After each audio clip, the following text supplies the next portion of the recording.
Pengawal keselamatan dijatuhi hukuman 5 bulan penjara di Mahkamah Magistrate Kuala Pilah Negeri Sembilan pada Jumaat selepas mengaku bersalah atas pendakwaan mencuri duit milik sebuah kedai sebenarnya di Melang berjumlah RM2,190 Mac lalu.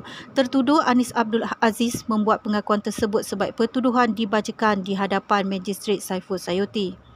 Berdasarkan pertuduhan, tertuduh telah mencuri wang tunai berjumlah RM2,190 milik syarikat MySeaU Retail Sendirian Berhad di sebuah bank di daerah Kuala Pilah pada 31 Mac lalu jam 2.53 petang.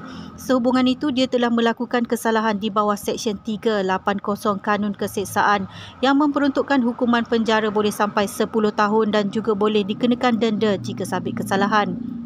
Tertuduh yang tidak diwakili peguam sebelum itu dalam rayuannya memohon mahkamah meringankan hukuman susulan ia merupakan kes pertamanya selain sudah berusia.